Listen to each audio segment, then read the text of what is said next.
Assalamualaikum warahmatullahi wabarakatuh. Waalaikumsalam warahmatullahi wabarakatuh. Kami dari kelompok 2 sejarah perkembangan saya Regina Sumberwater menunjukkan saya ke biologi materi pertama. Di sebelah kiri saya ada Edi Setiawan materi kedua.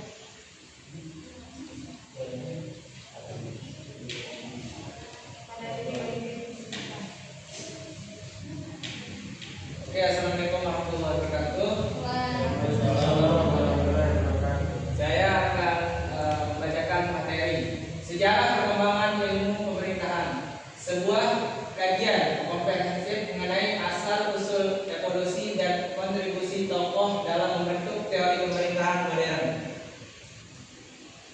Pendahuluan. Ilmu pemerintahan atau ilpem adalah cabang ilmu sosial krusial yang mempelajari dinamika yang penyelenggaraan kekuasaan negara mencakup struktur, fungsi, proses, serta prinsip-prinsip pelaksanaan pemerintahan dalam berbagai sistem politik. Fase awal, fondasi filosofis dalam kurung Yunani kuno.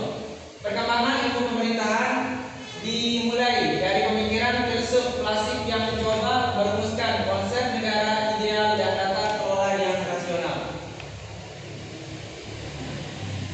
Menurut Plato, pada tahun 428 sampai 348 sebelum Masehi. 1. Karya utama, The Republic. Kedua, konsep negara ideal berbasis keadilan dan kebajikan. Ketiga, kepemimpinan, filosofer king yang mampu memahami kebenaran sejati. Kedua, menurut Aristoteles pada tahun 384 sampai 322 sebelum Masehi. Yang pertama, karya utama, politis. Dua, konsep, pentingnya keseimbangan antara kepentingan individu dan umum. Yang ketiga, bentuk ideal, politia, pemerintahan modern yang menghindari ekstremitas tirani dan demokrasi massa. Abad pertengahan, orientasi teologis, ilmu pemerintahan bergeser orientasi di mana legitimasi kekuasaan bersifat teologis, menghubungkan otoritas raja dengan kehendak Tuhan. Hal ini menciptakan dualitas kekuasaan antara otoritas spiritual dan burung gereja atau paus dan temporal dan burung raja atau negara. Masa pencerahan, kontrak sosial dan konstitusionalisme. Era pencerahan membawa gagasan fundamental mengenai rasionalitas hak individu dan pembatasan kekuasaan menjadi dasar bagi demokrasi modern. Menurut John Locke pada tahun 1632 sampai 1704 menekankan hak asasi manusia, kehidupan, kebebasan profesi, dan perlunya pembatasan kekuasaan melalui hukum.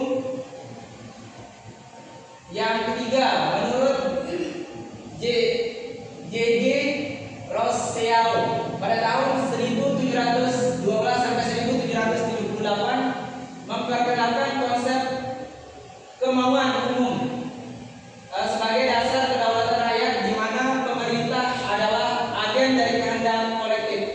Dan menurut Montesquieu pada tahun 1689 sampai 1755 menganjurkan pemisahan kekuasaan eksekutif, legislatif, yudikatif untuk mencegah tirani dan menjamin keadilan. Abad ke-19, spesialisasi dan birokrasi. Ilmu pemerintahan mulai menempatkan dirinya sebagai disiplin mandiri, dipengaruhi oleh revolusi industri dan kebutuhan akan administrasi negara yang efisien. Mungkin materinya akan dilanjutkan oleh saudara kita Edi Setiawan Kusuma.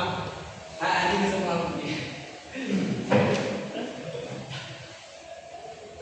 Bismillahirrahmanirrahim. Assalamualaikum warahmatullahi wabarakatuh. Waalaikumsalam. Nama saya Edi Satriawan. Saya akan melanjutkan presentasi dari Didi Wahyudi. Birokrasi, sistem dan politik demokrasi. Landasan administrasi modern. Max Weber merumuskan konsep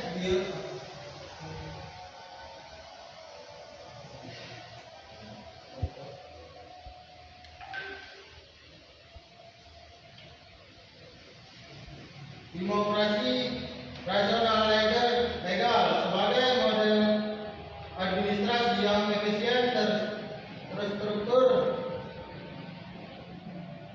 berbasis merit dan berorientasi pada aturan.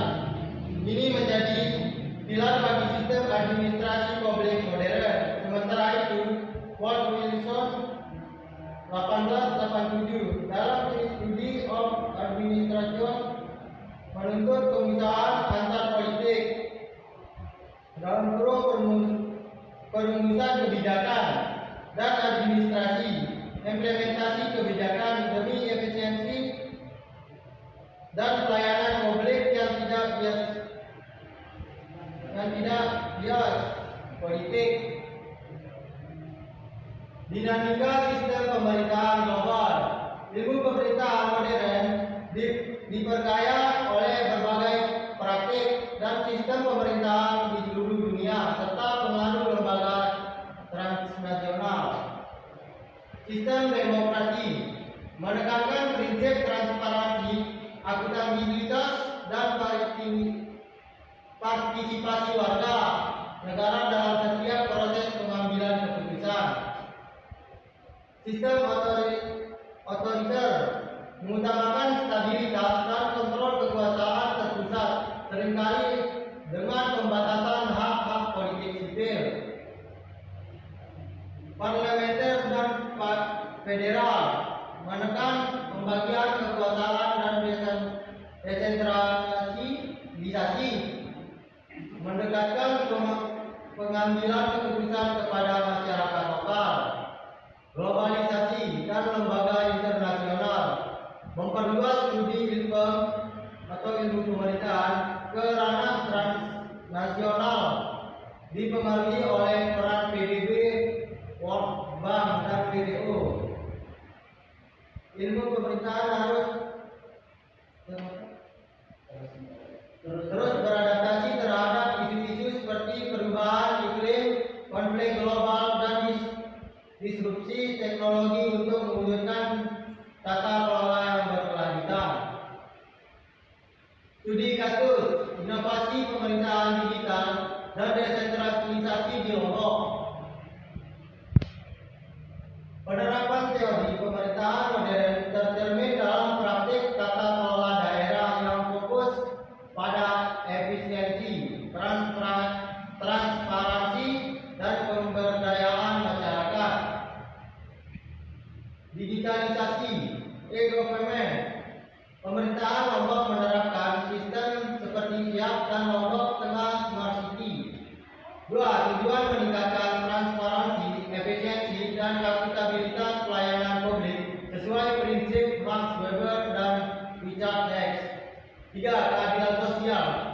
Dalam kurung Walsh berupaya menciptakan akses layanan setara bagi seluruh warga termasuk di daerah terpencil. Desentralisasi pemberdayaan lokal. 1. Program desa wisata berbasis digital dan smart village di Lombok Utara. Implementasi teori desentralisasi yang menekan kolaborasi dan pemberdayaan masyarakat. Partisipasi dalam program mewujudkan City melalui keterlibatan warga dalam pengambilan keputusan lokal. Studi kasus ini menunjukkan bahwa teori ilmu tidak hanya konseptual tetapi relevan dan adaptif dalam konteks pemerintahan daerah yang demokratis di Indonesia. Penutup, evolusi ilmu pemerintahan dari filsafat klasik menuju tata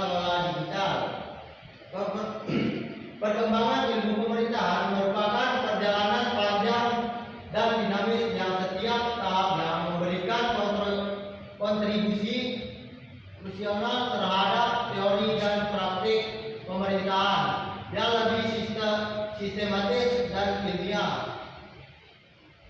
Yunani kuno, fondasi rasional dan etika pemerintahan atau Plato dan Aristoteles. 2.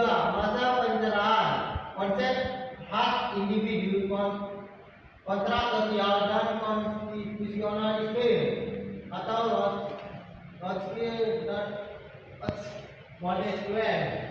3. Abad ke-19 dan ke-20.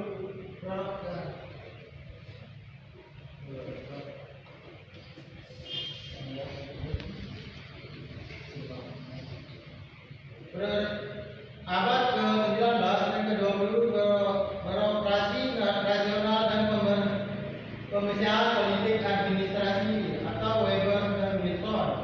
4. Era modern, pendekatan sistem demokrasi partisipatif dan keadilan sosial atau Estaton.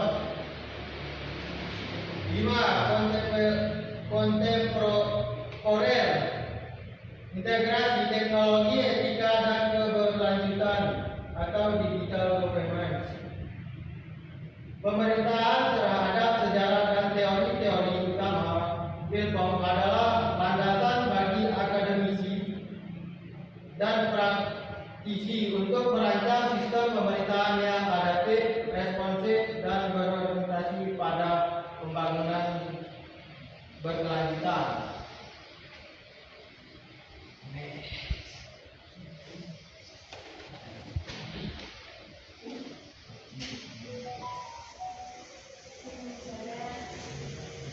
Mungkin saja